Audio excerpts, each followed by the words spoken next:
visualization techniques. I want us to understand the importance of visualization, self-visualization, why it's important, why a lot of really good athletes, attorneys, like everybody, a lot of people are using visualizations. I want us to understand the science of it too, and then I want us to understand how we could implement our own visualization techniques into what we're doing. It's really, really, really a really cool way to approach pre-game routines, in-game routines, night before, all that kind of stuff. So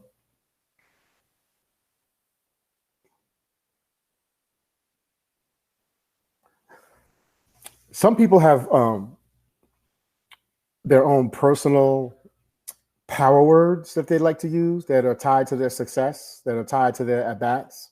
Sometimes it could be a recovery word or a recovery phrase after a bad at-bat, or it could be an anchor, what they call them anchor phrases in modern sports psychology. So with anchor phrases, where we're taking things that it could be a song, it could be whatever. Like you could be as creative as you want with it, but try to see if there's certain things that ring for you in your head, because it's important that you're controlling your self-talk and that someone else is not.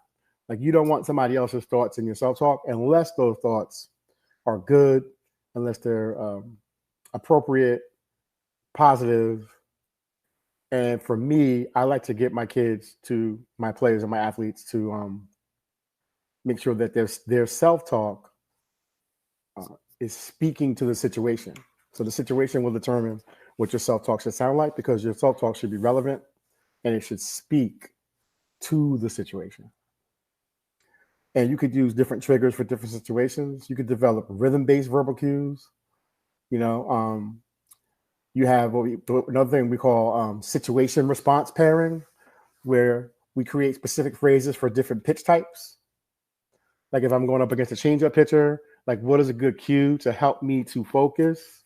Or if I'm going up against a rise ball pitcher, it might be a different cue. It might be zone down. And if zoning down doesn't work for you, be more specific.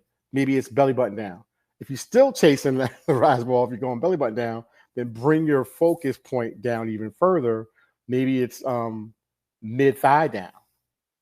You know, maybe that works for you specifically, but maybe someone else is just pretty good at belly button down. So once we start to find out, and when I do my in cage sessions, I try to help my players figure out what those cues sound like, and try to get the individuals to find their own individual personal cue, because that's really really important. Game situations, pressure moments. What's the key word? And everybody's idea or definition of pressure is different. Like for me, like I know some kids, like they don't even understand pressure. It's like, it's whatever, let's go. Some kids is like, oh my God, it's pressure. So you have to have a whole nother process to help you through whatever that, I call it a negative physiological response. And that's heart, it could be heart rate, it could be just muscle tension. Oh my God, like there's all kinds of physical manifestations of that, right? Or some that things that happen to us physically, we have physical changes. But for the most part, you got to. This is about knowing yourself. This is really about, do I know myself? Am I self-aware? Do I know my tendencies? And do I know how to talk myself out of imploding or creating a disastrous situation? And a lot of it is about talk and thoughts and things like that. So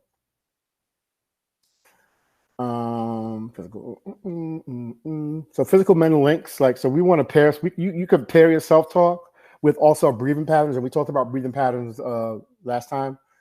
Deep breath, long out breath, not so much the in breath, because we talked about how the in breath is tense and tension, and then the out breath is more relaxation, softer muscles, softer, more relaxed. There's a video clip, maybe I can share it with you guys real quick if I can find it quick. There was a video clip that I shared earlier with my certified coaches, and I want to share it with you guys. Maybe it might resonate with some of you guys here real quick. Let me see if I can share it real quick. Hold on. Mm-hmm.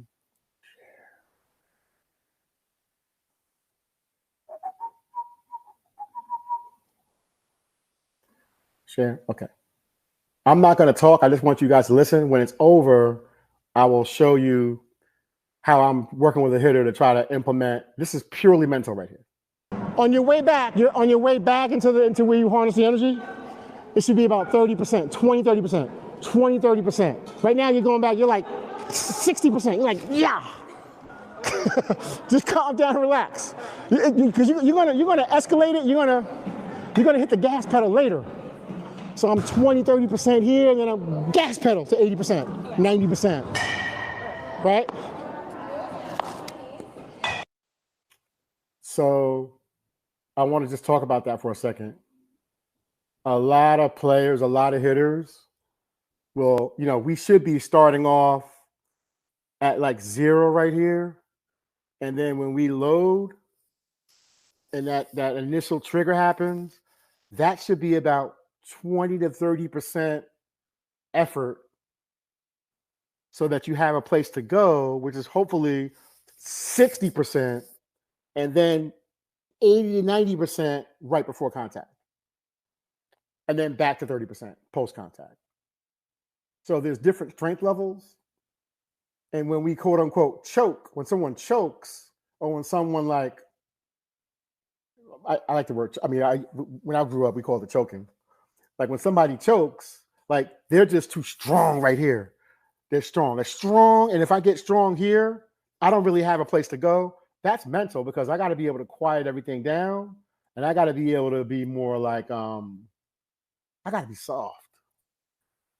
Because that's gonna give me a place to go. So we're no more than 30%. So it's 30% to like 60 when the back shoulder delivers barrel, and right before contact, if this is contact, right about here, 80 to 90%, back to 30% post contact. That's a controlled swing. That's going to give you maximize power, but that's mental. That's not a physical thing, because this is about skill. Hitting and bat to ball is truly a skill. So when we start talking about implementation of the mental game, the emotional game, into how it collaborates with the physical part of the game, that's the next level. That's what Power 5 All-Americans are doing. They're not more talented than some of my mid-major kids, but they're more skilled, because they're able to control the things that we need to be able to control, if that makes sense. What I just gave you guys just now, that was bars. That was multiple bars. That right there. We can go home right now, because that's where people struggle. They struggle with knowing, because some people misconstrue or they conflate this idea, right? Is swinging fast and swinging hard the same thing? No. So that's what that was about. And I had that was a kid who I did work with a while back and built her swing up to a certain level, but I hadn't been in her area. So that was like our first time getting back together. So it could have been like, oh, I want to try really hard. I want to try to impress Rob, but I got to get her ready for college. I want to make sure she starts in college. So now back to where we were. So those breathing patterns and and the ability to kind of control my physiological responses to the game in my environment is really, really important, offensively and defensively. So now we got box routines, right? We have these box routines. Like we talked about Big Poppy. We talked about I don't know if we talked about Stacey Nelson, but I'm gonna tell you Stacey Nelson, another example. Some of you guys are probably too young to remember who Stacey Nelson is, right? She is now currently, she got her law degree. She's currently a philanthropist. She was a pitcher at the University of Florida. She was a screwball pitcher, right? She had one pitch, screwball. You couldn't hit it. Bottom line. She had this ponytail thing that she had going on. So if this is her ponytail right here, right? Sometimes it would be back here, and she would flip it over like this, and they would flip over and go, and it would land right here. But she did that before every pitch. It was part of her routine. It was part of her. It was like her go-to, what they call a power spot.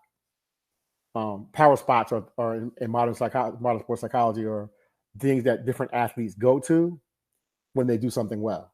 Like for Michael Jordan, he stuck his tongue out a lot. Like that was Michael Jordan's power spot. Whether it's unconsciously or it's or subconscious, if you watch yourself, you may find like, oh, that's my power spot. I do that all the time. Wow, I get it. So we always want to go to our power spot because it's a way of letting our subconscious know we're about to do something really good. Where something good is really about to happen. And we always want to go back to our power spot right after maybe we had an unfavorable outcome or something like that. So that's a really good thing. That's why I admonish you guys, like watch your at bats, watch what you do. Don't get caught up into like what happened. Look at just watch yourself. Like just as somebody on the outside looking at it, because I'm going to get into that when we do visualization. I can't wait to get into visualization. It's going to be good. I was excited just reading it and doing my research on it and everything. Like I was like, I went to another level. I feel like I'm good in that area now, and that was one of the areas that I really wanted to get better at as a coach. So creating a mental game, right? Everybody should have a pregame routine, an at-bat routine, and a positive self-talk library. So you guys should have things written down. What are my go-to cues? What are my go-to phrases? If writing things down helps you, or if you already know, like you know what you got to say. Like for me, I kind of had things that I would program myself like the night before in my bed. Like I had different things that I would read, like little quotes I would write down on paper. I had this little spiral notebook. I had a blue spiral notebook. The small one. It was smaller than a legal size notebook. And when it was smaller than like an 8.5 by 11, it was like a small one and it was spiral. And I had all my quotes, anything that I heard like an announcer say on a baseball game on TV that I thought was good. Anything like I heard in a post-game interview from like the Mets or the Yankees, because that's the teams I watched. I would watch post-game and I was like, oh, that was good. Let me write that one down. And I would have this library of like things that inspired me. In high school, I was doing that. I was doing that in like 10th grade, like 11th grade. I was reading biographies of like Major League Baseball players, and like I was obsessed. I was that kid. And I know everybody's not like that, but I think it's good to have a journal and we should be journaling something that we can go back and refer to with dates on it, where I got it from, and all that kind of stuff. Journaling is like really, really good, guys. So my pregame routines. Sometimes my pregame routines, I couldn't do it because maybe we had a road game and we got there late, and it's like you got to rush and you don't get a chance to do your pregame routine the way you want to do it. So I always had like the ideal home game pregame routine because I can control that. And then when we had a road game, you never know what you're going to walk into. It could be a rain delay. It could be like, oh, no BP. We got no cages over here. Like you don't know what's going to happen, right? But nevertheless, I would always make those types of adjustments, knowing that I couldn't be in control. And a lot of my pregame stuff, a lot of my pregame routines were like the night before anyway, which I can control the night before. That's within my control. And I like to control my own destiny. I don't like leaving my destiny in anybody else's hands. That's just my personality.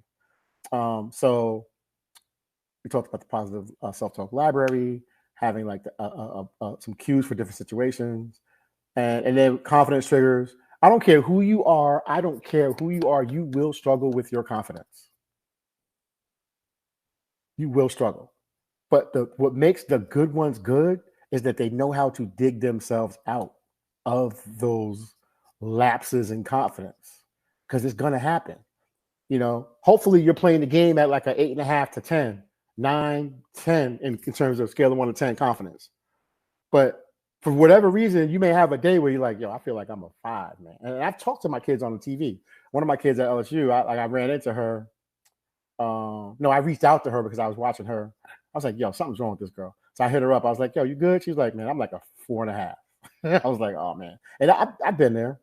And you got to work through it. And you got to learn how to work through it. But that's experience. And then when you start knowing how to work through those things, you know how to get yourself from a 4, 5, 4.5, 5, for whatever that reason is, back to 8, 9, 10, which is where we hopefully want to be in our energy and how we look and how we our swag is like on a 10. Like I don't care if I'm a 5, you ain't never gonna know I'm a 5.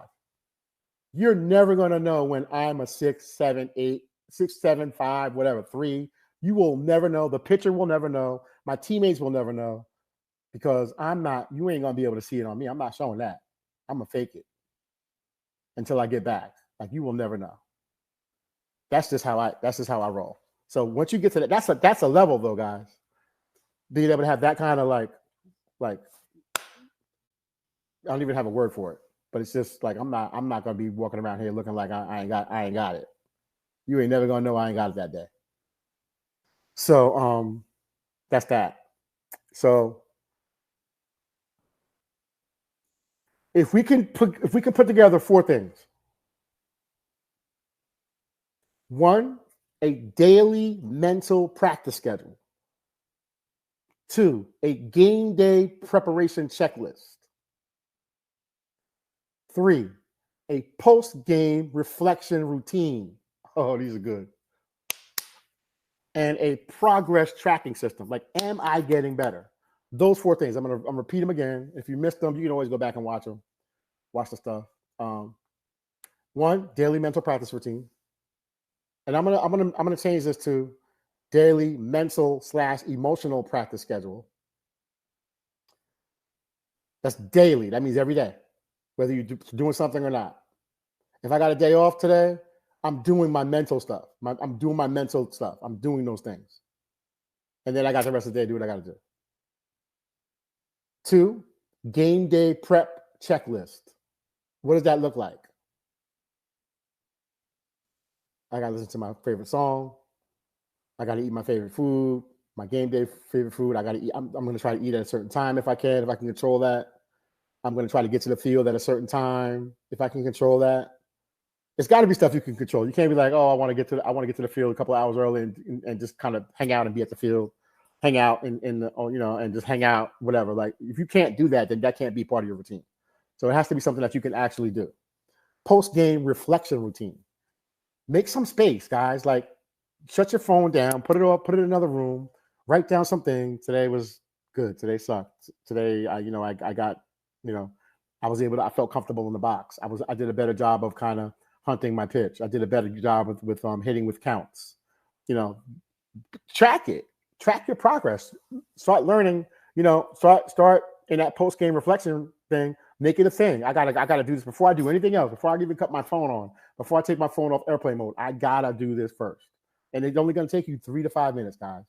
3 to 5 minutes to invest back in yourself. You're investing back into your mind, your mental health, your emotional health, and you're growing mentally and emotionally as an athlete. You're going to grow in that area.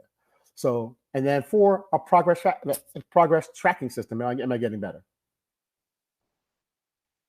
I want to pause right there, not stop, but pause, because I want to make sure that everybody's good, and I want to see if we have any questions or not. I'm going to pause right there. You got questions? I'm going to open up chat. Chat is open. If you got questions, go ahead and put it in the chat. I'm gonna give you guys a couple of seconds to kind of digest some stuff real quick. And if you have questions, I'd love to or input. And if you guys are already doing some of the stuff, what are some of the things you're doing? Because you might be doing something that's good that might help the next person in the group. So I want to make sure that you guys, sharing is. I was gonna say sharing is caring, but sharing is important because like you're helping other people. Like just don't be sitting there like, okay, I ain't got nothing to say. By the way, I still journal. I use I have 3 different apps that I journal in. I have 2 phones. I have an iPhone and I have an Android. But if I'm in Android, I journal with Evernote. And if I'm on iPhone and I just don't feel like going into this is my busiest phone. What I'll do is I'll go into Apple. Notes? The Notes app. And then Samsung has another app called Samsung Notes on my Samsung Galaxy. So I do specific like things that aren't further developed thoughts. Just like I have these thoughts. Sometimes I have these thoughts and I just got to get them on paper. I may not go back to that thought for another month, 2 months, 6 months. And I go back into that thought that I wrote down and I'll develop it further. And it could become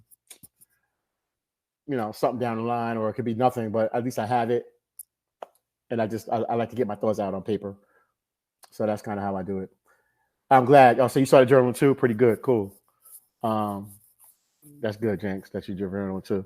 So I think journaling is a powerful tool for self-reflection, self-talk, self-evaluation, and just kind of get my thoughts out. It's healthy, guys. It's healthy. Whew.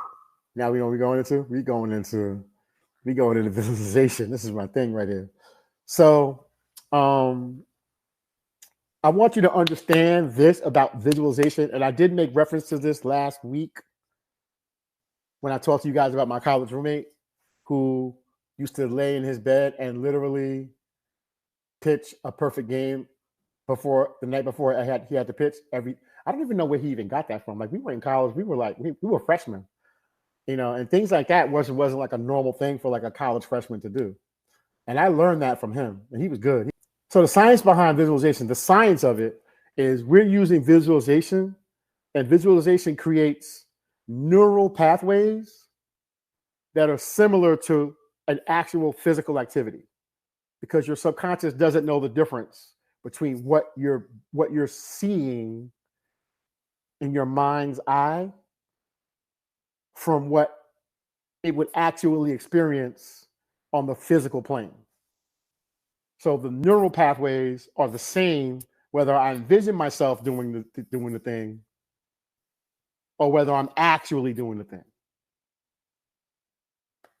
The only way that your mind gets to experience anything is through the senses. So it doesn't know the difference whether it's a visualization or it's your imagination or it's reality. And it makes you wonder what reality is. I'm not going to go into that, but I have a whole theory that I'm working on right now with regards to like those thoughts and those processes. Research has showed that improved performance through mental rehearsal, right? We improve performance through mental rehearsal, mental visual rehearsal. A lot of elite hitters are emphasizing, not even just hitters, a lot of elite performers. And what is sports? We're performing, sports performance. A lot of really good elite performers from Beyonce to whoever, right, are utilizing mental preparation, and they're visualizing their dance moves before they go on stage and the routine, and they're going through the routine in their head, and then they have to go do it. Like it's a thing. It's really a thing. What I did was I put together a couple things that I want to share with you guys real quick. All right. When athletes mentally rehearse their movements, their brains are literally firing motor neurons in patterns that are nearly identical to the actual performance itself. And that strengthens those neural connections. Now we're more connected to the act because we've done it. So if I rehearsed it in my head 1,000 times, that's a legit 1,000 reps. I mean, and I'm not expending my energy. I don't have to be at the cage. I can be chilling like this, laying in my bed. I just got 1,000 reps. That's how it goes. So this phenomenon is also called, this is like I'm giving you a scientific term now. It's called functional equivalence. And the brain doesn't fully distinguish between, and I said that, between vivid mental practice and physical execution. It doesn't even know. The brain doesn't know. The brain only can experience the world through the senses. Research has shown us that everybody from now they name a name. Now they got like Tony Grant on here, Ted Williams. They were famous for their mental preparation routines. I don't know if you guys know who those are. Tony Grant was probably, I think Tony Grant Tony Grant and Ted Williams are probably in baseball the two all-time highest batting average hitters, like most hits, like those kinds of guys. Those guys were like legitimately focused. Like their focus is unparalleled. Like nobody has done what those two guys have done in a batter's box. Not even close. They're able to face more pitchers repeatedly without physical fatigue. They can practice adjusting to different pitch types and locations countless times. They can mentally rehearse and stay calmer and more confident in high pressure situations. And they can maintain their edge even when physical practice isn't possible based on travel, weather, or injury. Boom, there it is. So I want to go through real quick the types of visualization hitting. Now, before I do this, I want to ask you guys a question. I need you to answer these two questions because I want to kind of see. But I want you guys to know that these two things were things. I didn't even know that this was a thing until like I think about a year ago. I was listening to this mental skills coach talk, and he brought it up, and I was like, I never thought about this. So I'm gonna ask you guys a question. First question is, and please reply in the chat. Do either of you guys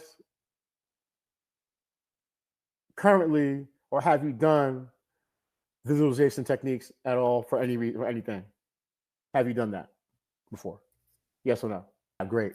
Now here's the question I'm going to ask you. This is really good because I never thought about this, like I said, 2 years ago. If so, are you participating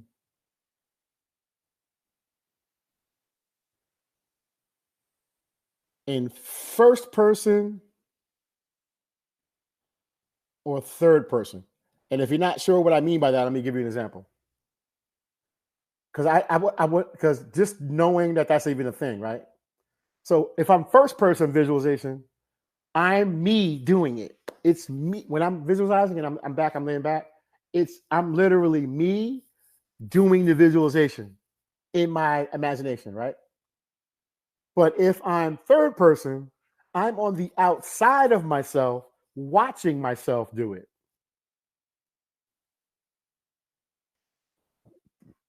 So which one are you? First person or third person? First person. Both. Okay.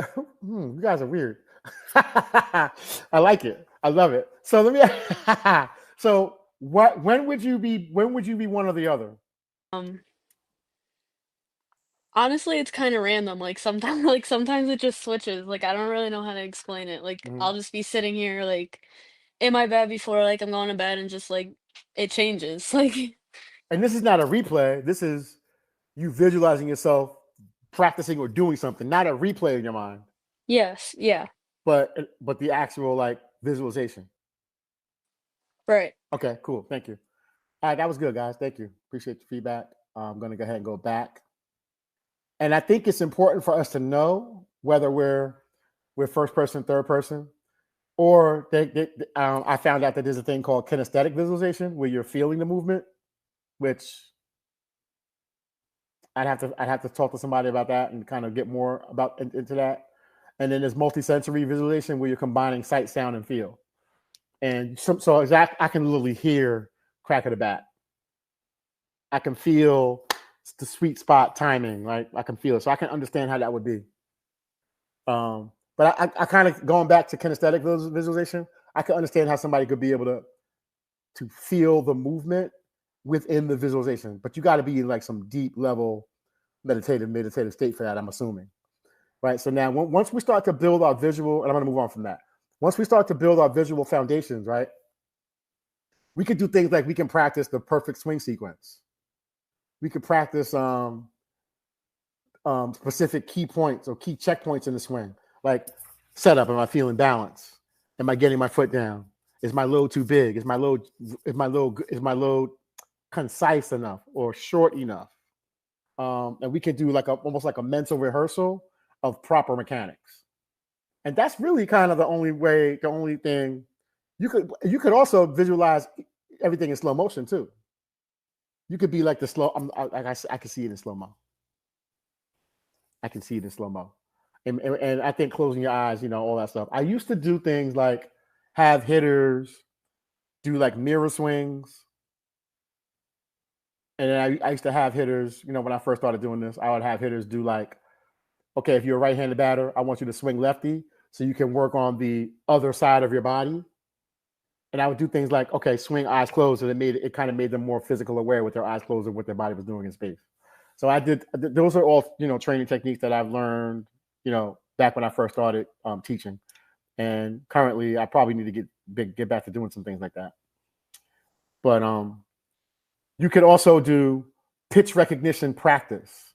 So visualizing different pitch types, which I think is great because you can visualize changeup. You can and see yourself staying back on a changeup. If you're a lunger, if you have a tendency to kind of lunge at changeups, right? You can kind of see yourself. Am I staying back in the stretch and the load, or am I getting out here too much, right? So those are things that we can all do in our visualization. We can see ourselves taking a high pitch or taking in the rise ball and not chasing, if that's a thing that you're struggling with, or a thing that you need to do. And then we can create a mental database of how pitches move, like specific pitch movements. Like, for example, like when you guys get to college, you're going to do a lot. And both of you guys, I think you guys are both 2025s, like I said before. You're both going to play D1. You're gonna do a lot of, at the college level, a lot of watching video. Okay, you're gonna watch a lot of video. You're going to, I hope you will. I'm pretty sure you will, because I know both your coaches, and I know where they came from, and I know what they how they are. And so you would watch video to prep and prepare, so you can know what to expect. What does she throw a lot? What does she not throw a lot? The girl with the pitchers that we're going to face this weekend. Here are the names. We got two righties. We got a lefty we're probably going to see. And they're number one. She has a good rise ball. She has a good changeup. She likes to come inside a lot. Then you start to when you watch film, you'll start to see how her ball breaks and moves. So now you have a mental image. You have a mental video in your head. And I think the people that are able to see those pitchers throw, whether I'm in the on deck circle and travel ball, and then I get into the batter's box. Some people are just good at, like, okay, I saw it. I got it. I watched her warm up. I got it. Some people have to see it from this angle, and then they got it. Some people don't get it. They're in their third at bat, and they still can't hit it. So everybody's not good at this. Everybody's not good at the visualization thing and being able to make it and bring it into their environment and bring it into reality for themselves. Even if it's right in front of you, boom, you're seeing it, and you're still struggling.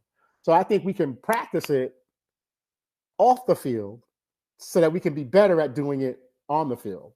Is what I believe, and because, to be truthful with you guys, what really happens in a swing is we're seeing a replay happen in real time. So when a pitch is coming in, I'm projecting or predicting where the collision is going to be,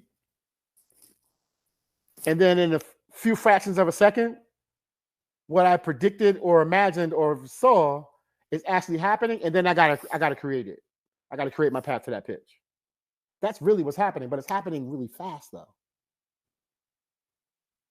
So the same thing happens when we're crossing the street or when we're driving. Like, you can see that this car, maybe it's not getting ready to stop at that red light. It's getting ready to get through, and you're coming this way. This car's coming this way. He doesn't look like he's stopping, and he's going pretty fast, so you kind of expect to put on your brakes because you can see what's getting ready to happen. Does that make sense? You can see that's a collision about to happen. I want to avoid the collision. It's the other way around in softball and baseball, because we want to create a collision. We want to be there at the same time at the right space to create that particular collision. And most people are not able to do that. And I want to show you something now that I brought it up. I want to add a visual to that for you guys real quick. Okay, this is an example of her being able to make a mental adjustment, right? This is what we call bat to ball skills. And this is how I evaluate a person, and I challenge them in their bat to ball ability. Because the people who really are really good at understanding the contact space are the best hitters in the world. Not only do they understand the contact space, but they can make that happen with different types of moving pitches at different speeds and different break angles and different trajectories coming at them. They can get the best part of the bat to the best part of the ball. So I want you to watch the adjustment that she makes, which is so, it speaks to her visual abilities and her ability to visualize, right? So watch. Where am I getting the energy from, or how am I getting it? What direction am I going to create my collision? And then what direction do I go in after my collision? It depends on where the collision is. So if I'm hitting a ball left, then my bat can finish over here. If I'm hitting a ball to the right, oppo, Then my bat needs to finish over here. It can't be the same. I can't finish the same way every time because the energy, post-contact energy, is going in the wrong direction. Make sense? That's why it's got to be the back shoulder. Now I want you guys to watch the adjustment she made. It was incredible. It was good. It's got to be. Drive it. Drive it. Good. How short can you be? How short can you be? How short? How short? You were so short. You had so much time. Yeah. And then you're early. See? And this is where the timing. So that third timing. I got 3 timings. My first timing is going to be my body timing, my stride, my foot, my body with the pitcher's body. That's my first timing. My second timing is going to be, am I visually good enough? Are my eyeballs good enough to be able to determine where and when the collision has to take place? And guys, that's it. What I just said. That's it. Are my eyeballs good enough to be able to determine when and where the collision takes place? That's what makes a hitter good. And if we can visualize that the night before, the game before, in the on-deck circle, and when we're in the hole, or even during the freaking pitch, in those fractions of seconds, we're seeing the replay. The real ball that we're hitting is the replay of what we already saw. I'm going to say that again.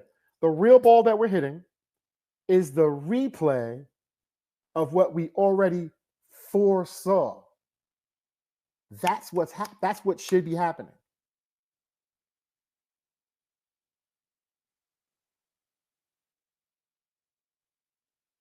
Okay.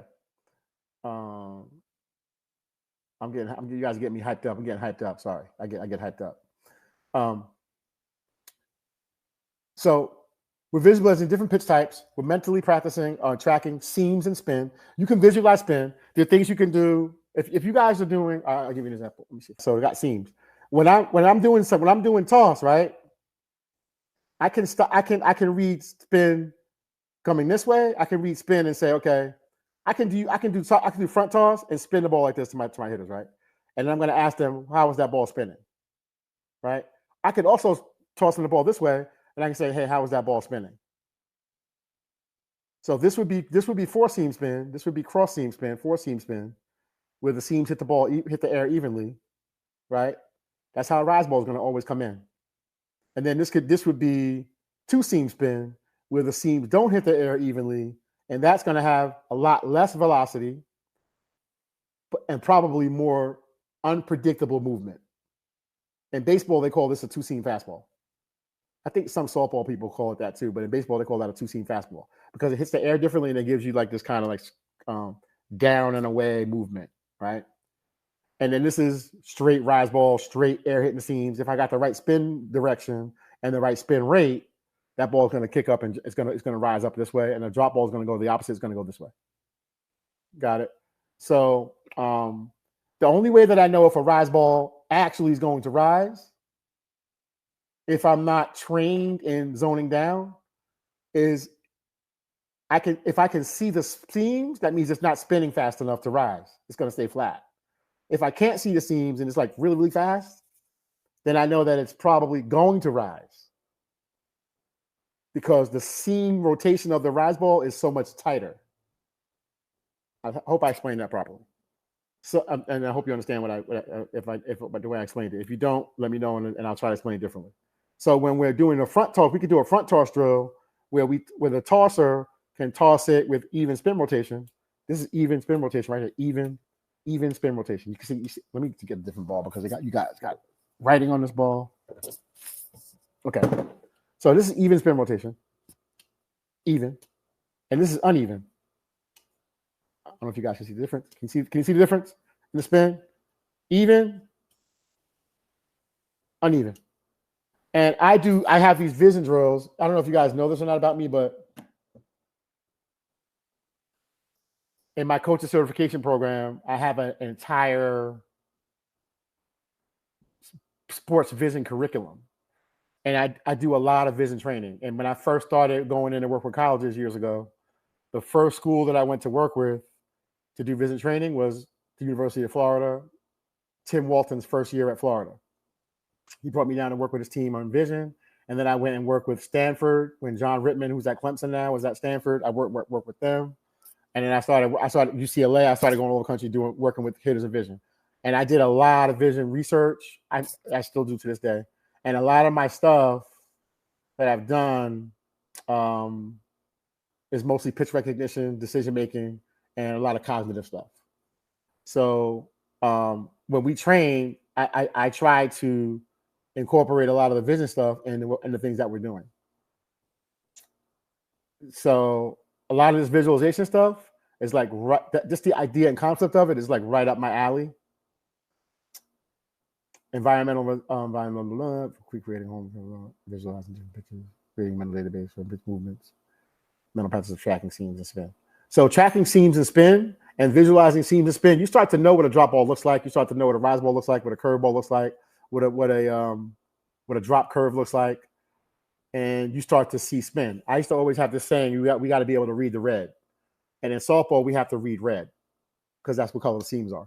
The seams will tell you a story. They will tell you where the ball's about to go. Not where it is, but they'll tell you where the ball's about to go. We can do visualizing for night game, and we can do visualizing for day game. I can literally, if I know I got to play a night game, I can literally sit here and imagine everything happening at night. I got field lights in my head. I'm at third base, and I'm working on, in my head, I'm just working on fielding high pop-ups at night with lights. And I'm going to do maybe 20, 30 pop-ups, infield pop-ups. I'm going to get under it. I'm going to make the catch. Boom. I can do that. I can get those mental reps with lights, with daytime. Like I can do all of that in my imagination. Hitting in a batting cage and hitting out on a field are very, very different because our background is usually different. It's something about hitting with a sky in the background that's way different than hitting with like a wall in the background with no clouds, no blue sky. Because a lot of it is about the background gives us a certain feel. There's nothing above my head. There's no net above my head. Like I just feel free. Everything's open. You know, it's a different feel when we're doing that visualization stuff. So if you're working on if you do a lot of cage work, and a lot of us Northeast people, we have to do a lot of cage work, and people in the South, because it's warmer, you guys can get outside more. Get outside more, and if you can't, make sure you're visualizing you're outside visualizing yourself getting things done. You know, not so much. And if you open up your garage or something, right, you can open up your garage and have the tee hit that way. So at least you see the sky and you see the clouds. Even if you're doing tee work, it's like tee work, but I can see the clouds, I can see the skies. It gives you a sense of like what's your background, and you can work on like contrast sensitivity. A lot of things, they say that a lot of Major League Baseball players have higher batting averages at night because they play mostly night games. There's literally a stat. This guy's batting this batting average in daytime games, and this guy's batting this batting average in nighttime games. For obvious reasons, it's very different. You got certain things that you have like contrast sensitivity. Some guys may have, and some girls may have contrast sensitivity issues. And when you get to college, depending upon where you're playing, you may play some night games. You may play night games a lot because that's just the way the schedule rolls. In the World Series, you guys already know, and a lot of postseason, a lot of night games being played. It's different. So we have being able to visualize my at-bats against specific pitcher types, not just pitches, but pitcher types. Tall pitchers, shorter pitchers, average height pitchers, pitchers with long strides, pitchers who rock their arm back first and come up this way, or pitchers who go out of the glove. Lefty pitchers. Sometimes I'll even do front toss lefty a lot. I'll switch over and go like 2 months of lefty front toss just to get my girls a look from the left side. Because I'm lefty by trade. I'm lefty naturally. But I do a lot of front toss righty because you guys face more righty pitchers. It drives me nuts when I see front tossers turn the screen around when lefties turn it around because they can't toss righty.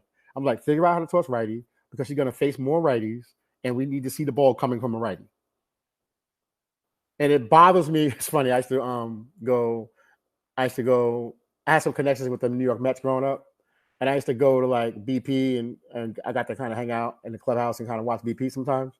And it amazed me as I got older and thought about it, how many, like, if you know you're facing a lefty today, why wouldn't you have somebody throw BP lefty? That doesn't make sense to me.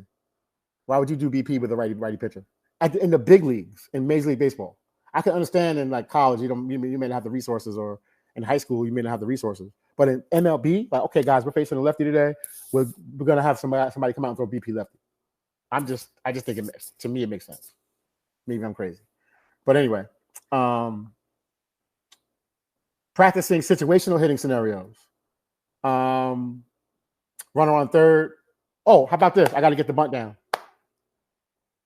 Runner on third. I got to get the sack bunt. Infield's playing back. Runner on third. I got to get it on the ground to the right side hard. I got to go to the right side. I got to get this RBI in. Like different situational things. 2 strikes. So rehearsing mentally against pressure situations. We could do problem solving through visualization. We could identify mechanical flaws in our mind's eye. We can correct our timing issues in our mind's eye. And a lot of times, and I'm gonna go back, I don't know if we talked about it, but in that, so in that video, I talked about timing, and I talked about the 3 timings. The first timing is going to be front foot related. Our front foot is our timing system. If your front foot is not efficient in the timing system, the next two timing parts can't be good, because it's based on your front foot. My front foot is literally synchronizing with the pitcher's body. And if that's off, the other 2 timings that follow that, which are eyeballs to ball, the prediction, and then back shoulder to ball, i.e. bat to ball. Those are my 3 timings. If my front foot timing is off, you can't not do it. You could do it against 58 mile an hour pitching. You could do it against 57 mile an hour pitching, 56. But everything north of 64, you're going to have a tough time, because timing systems are off. So we can correct our timing issues. And I believe that timing issues are visual. Timing issues are rhythmical, because this is about the rhythmical execution of our swing. That's what it's about. Rhythmical execution. This is the rhythm thing. Pre-game and in-game implementation. A pre-game routine development, right? Creating consistent visualizations in your warm-up. Timing your mental preparation. Incorporating your visualization into physical warm-ups.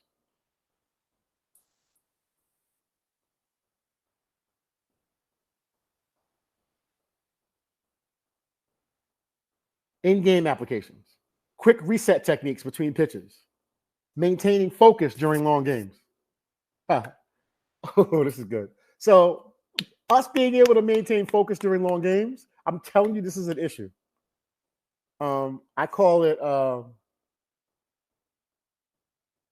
prolonged focus, right? Most people don't have it. Put it like this. If you have focus problems, think about it like this. Let's say you play 3 games in a day. You're in nationals, you go into the loser bracket, you got to play 3 games to stay alive today. I got 3 games that are going to be about, and in nationals, you're playing the whole game. There's no drop dead. You go to, I don't know how PGF works, but in Alliance, you're playing the whole 7 innings, right? There's no drop dead stuff going on. Okay, so I got a 2-hour game, probably hour 45 at least. I got my warm up, so each game is 2 hours and 45 minutes, almost 3 hours. So 3 games, that's 9 hours of focus. 3 games, 9 hours of focus. Think about that for a second. So the best players are going to be the players with the highest level of focus and who can pay attention over a prolonged period of time. Those are going to be our best players. They're visualizing and maintaining focus because they can. They can read a book. I always tell kids, go read a book, guys. Go, because here's what happens. Scroll, 10 seconds. Scroll, scroll, scroll, scroll, scroll. So what are we reinforcing now? Short attention spans, inability to focus. Scroll, scroll, scroll, scroll, scroll. Short attention spans, inability to focus. Can you sit down and read a book, like pages, like, and how long can you do it? Do you get tired of sitting there turning pages after the first 3 pages? And you're like, I can't do this. I need stimulation. I need stimulation. Give me stimulation. Like you can't do it. You got to be able to sit down somewhere and lock in on something. So I try to get like my kids, like the younger ones who I recognize that way, like go home. This is your homework. Go home and read a book with pages. Put your phone in a different room. You have to learn how to lock in. Some people cannot lock in. They can't do it. Some people can really, really well. And then there's everybody in between. So I got people who can lock in here. I'm sorry, people who can't lock in down here. People who can do it really, really well up here. Then there's everybody in between. Where are you? Are you closer to being really good at it? Or are you closer to kind of struggling? I just can't log in like that. I can't do it. I'm getting distracted. I have a high distractibility rate. Like I can't even, like the ball's coming in and I'm like, wait, what I just read on that last page? Let me go back. Oh, that's what I read. Okay, let me go. Oh, what am I seeing? Oh, it's a curveball. So when I see another curveball again, I don't even recognize that curveball because I don't have the ability to recognize what I just saw and then match it with what's coming up next. But we can improve that though. And I'm telling you, the hitters that are really good at that. We got to work on those things. And you know how I found out about this? So one of my friends, he's the manager for the St. Louis Cardinals. His name is Oliver Marmol. He was the youngest manager in Major League Baseball when he first got the job with the Cardinals. He was the youngest manager in minor league baseball with the Cardinals in Fort Myers to like win the whole thing in the minor leagues. And then he was the youngest bench coach in the Major League Baseball. And then he got the head coach job, and now he's currently I think he's still the manager of the Cardinals unless he got fired. Last time I checked, he's still the manager. Anyway, he's really big in the vision, and we talk a lot about vision mechanics and stuff. And he hooked me up, but no. So I called this company in Maryland that had this computer that you can buy that MLB, NHL, NFL, NBA, and a lot of like NCAA teams were using. I think Duke University has it. A lot of eye doctors have it. And it has like a little bar on the bottom of the screen that tracks your eye movement, and all these things come up on the screen, and it watches how fast you respond to different visual stimuli on the screen. And it literally tracks functional vision, sports vision, fixations, saccadic movements up and down, saccadic movements right to left. It does a whole lot of different things visually. And so I started using it. It was a $20,000 machine. I bought it for $20,000. It was $15,000 for the machine, and then it was $5,000 for like the annual subscription to be able to have access to the software and access to the vision charts and stuff. So I was putting my hitters on it. And what I found out was, this is crazy, but this is how I confirmed the importance of focus. The hitters that were really good hitters were failing the test on the machine. But the hitters who were like really good students in school, really focused in school, really able to like the straight A kids were scoring better on the test on the screen, but they couldn't hit the same way the kids who were failing it were able to hit. So what I found out, they were just testing focus. They weren't testing. They couldn't test bat to ball skills, and it was in that investment that I made, right, that I realized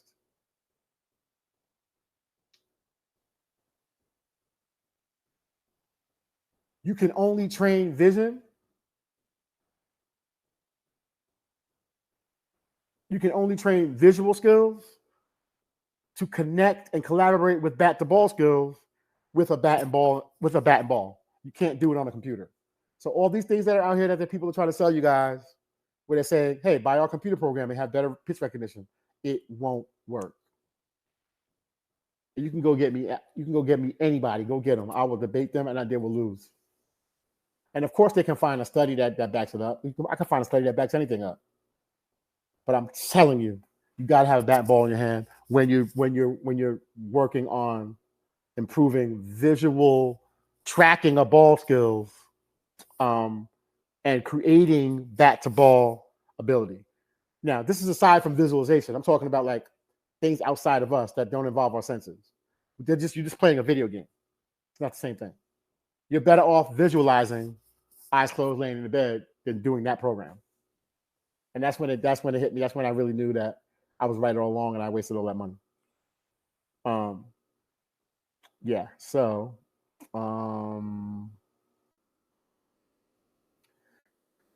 we can visualize success in high stakes moments. We can manage our anxiety through mental imagery. And I'm not sure, I hate using the word anxiety, but it's a thing. There are different levels of anxiety. There's people who are very, very anxious in certain situations. There are people who are not as anxious. But I like that feeling in my stomach. I know you guys know the feeling I'm talking about. Like, I love that like those butterflies. Like, I'm like, oh, this is, because then I know I care. If you don't have butterflies, I'm telling you, you're never going to be good. The butterflies are like, you care. This matters. But then you learn how to like, and all of a sudden they're gone. But we need those. That's a normal thing. There's nothing wrong with you if you got butterflies. Like, that's good. That little feeling in your stomach, like you need to have that. And then we build confidence through our positive visualization. So I want to try to make sure that our visualization is, we're visualizing ourselves succeeding. We're not visualizing ourselves failing. If you're visualizing yourself failing, that's a whole nother level of having issues. Excuse me. Using visualization to maintain our confidence, using visualization as a mental reset technique, right? Mental reset, see something good, flowers, lollipops, dandelions, unicorns, I don't know, whatever you guys are into. Flowers, cookies, whatever. That was not a shot. Pizza. Was an overthinker. So she overthought some things. And one of our rules in our sessions was, because I knew what I had to do with her. Like, I had to get her mentally, like physically she could hit. She's going to be fine. But I knew that mentally she wasn't ready. I know how those kids are. They're kids that overthink, those Ivy League type kids. So I had to get her to, so we had a rule. You can't talk in a batting lesson. I don't want you talking. Don't ask me any questions because you're overthinking. No questions. That was our first rule. Number two, if you start overthinking, you're going to say one word. She had two words. She had two cue words. One was Swiss cheese, and the other one was pizza. Pizza. I didn't want her thinking about anything, and it worked for her. She hit third. She hit in the 3-hole at Alabama all 4 years, and she won a World Series in 2012 in her senior year with Alabama. So here's a good one. What is an example of a daily visualization practice? Right. One, you can go morning routine, 10 minutes. Like, just, okay, if I got to get up at 7, get up at 6:50, lay in the bed and go through your routine, then get up at 7. Perfect your swing visualization, positive outcome imagery, success replay visualization. You're done. 10 minutes. Boom. I go about my day. I did it. I got my reps in. 10 minutes.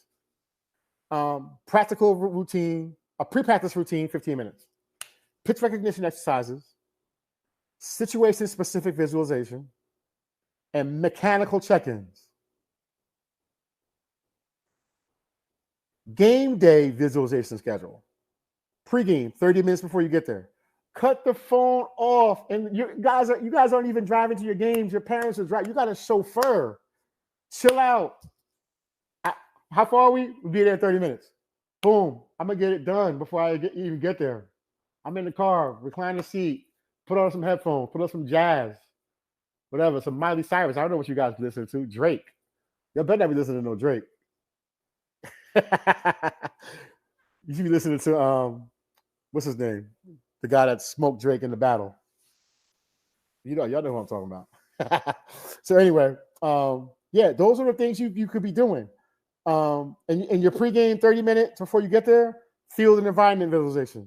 Imagine the field, imagine the environment. Opponent-specific preparation. Think about your opponents. What are you going to expect here? This team has a lot of slappers. I play short. This team has a lot of power hitters. I'm playing in the outfield. Where am I going to be?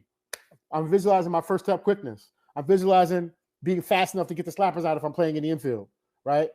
And all my stuff that I'm doing is all success-oriented rehearsals, success scenarios. I'm getting it done in these scenarios. Between at bats, right? Between at bats, quick mental reset techniques. Quick though, because you don't have a lot of time in between at bats. We talked about this already, right? And I think it wasn't the last one. I think it was the one before that. Adjustment visualizations, positive outcome imagery. Everything has to be positive. Everything has to be you succeeding. I got 5 minutes left. Progress tracking. Keep a visualization journal. Record success rates during different situations. Note improvements in pitch recognition and timing. Note the improvements. What's working well for you? Is no stride working better for you? I got rid of my open stance. Is that working better for you? I shortened my open stance. Is that working better for you on your timing? I went to a no stride. Is that helping you be better with your timing and your recognition? If you're making any kind of changes, I changed my diet. I changed my workout routine. And it's helping you note those things and continue to do the things that are contributing to your success. And get rid of things. I suck now. I just started doing this thing. I just started dating this guy. He's a distraction. Cut him off. Get rid of him. Like, you guys got to start realizing what's going on in your life that's affecting, positive or negative, your game and your performance.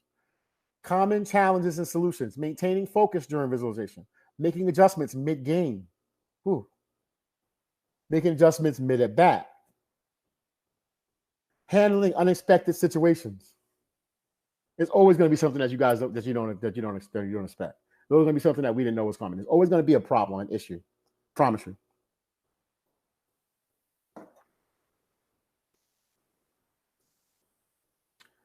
We need performance metrics, guys. So we got to track visualization. We got to track practice time. We got to monitor our performance improvements, and we got to record our mental game success rates.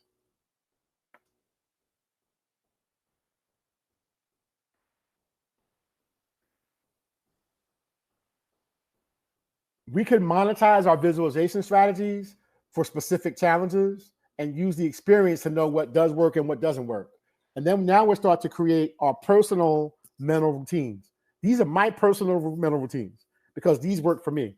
I'm giving you guys generalizations, right? Of just things that I wrote down some topics and I kind of elaborated on them. But you can come up with your own stuff because I don't know what works for you. I'm just giving you guys like a framework to build your own stuff out. And as you begin to start implementing these things, you become more self-aware of, hey, yo, this works for me. I'm gonna keep doing it. That's not working. I mean, you can stick with certain things for a while to kind of give it some time, but if something just ain't working, it just ain't working. Long-term development. We're building a sustainable visualization practice. Sustainable, something that we can actually do, something that we can do often, not something that I can only do in certain situations. It's hard when you're playing in a tournament situation, right? It's easier like high school because I know like I'm either going to be at home or I'm going to be away and I'm going to get on a bus. But when you're doing a tournament schedule, it's different. You're in hotels. You may have roommates. You may have your parents in the room. You may have your teammates in the room. You may have a long flight. A lot of kids in the South, you guys drive to a lot of tournaments, but in the Northeast, they have to fly to every tournament. So our Northeast kids are like taking, if they got 5 tournaments, they got 5 flights. In the South, you could drive, like most of them, except for nationals, maybe. Can't drive. So it's a little different. So it's a lot of flights. It's a lot of being on planes. Well, I think you can get some visualization stuff done on planes, which is kind of cool in a way because you have at least a couple hours. Or if you decide you want to drive the 14 hours to Atlanta or drive the 16, 17 hours to Tennessee or drive the 28 hours to Florida, then you got time. You got some car time. No excuses. Being able to adjust techniques as your skills improve. Then you become like this autopilot person. You can integrate new methods and adjustments as you learn more about yourself and what your needs are in terms of your visualizations. And that is my outline. This was a fun one. This is my favorite one. This one that we did, guys. This is woo.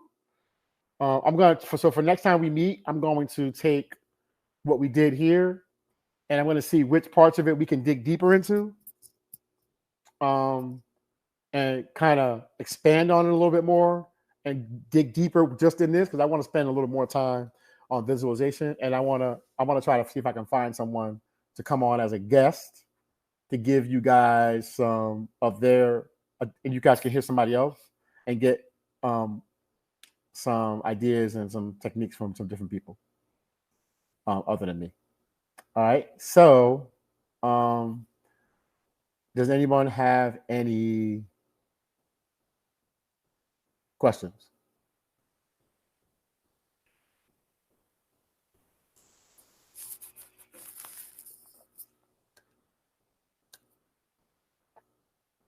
All right. You guys have been great. If you missed any of this chat, this is one you want to go back and watch again. This is one you want to go back and check out again. This one was a little different. We don't get a chance to kind of spend an hour on a topic like this. We would not distracted by having to go somewhere and do something else. Sometimes people do this and they do it like in practice, but you don't have time to spend an hour and 15 minutes on it because you got to go hit, you got to go get ground balls, you got to go pitchers, got to go pitch. We had time to really have a really good, I won't call it a dialogue, but I had a monologue, and you guys were good listeners, I hope, and you guys can if you took some good notes, and you can go back and check it out too, if you want to. It should help you guys. All right, so I had fun. This was great. If you have questions, hit me up in the chat. Not the chat, but we have a. Oh, speaking of that, while I got you guys, the app is available. The branded app is available in the iPhone App Store. And it's also, if you're on Android, it's available in the Google Play Store. It's called the Complete Game Hitaverse app. Okay? Complete Game Hitaverse app. If you download the app, you can log in from the app and you can do this from the app. It doesn't have to be a desktop, doesn't have to be a tablet. It could be through the app, actually. And then you get push notifications and it'll let you know when things are going on. But you can also drop questions in we have a group, like there's a circle. There's a group that's associated with the 80/20 Club. And you can ask questions whenever you want. And you can share stuff. If you read a good article you want to share, you watch a good video on YouTube, you want to share it, you can post it into the app and share it. Because the vision for this was that it would be a community and we would be a real true community. So I'd like to see that happen, but it's going to happen. It's going to happen organically. But anyway, we have the app as a good resource for questions and to share stuff. And there you go. I'll talk to you guys soon. I assume we have no questions. If you want to hit me up and ask me a question, not offline, that's fine too. You can do it right through the app.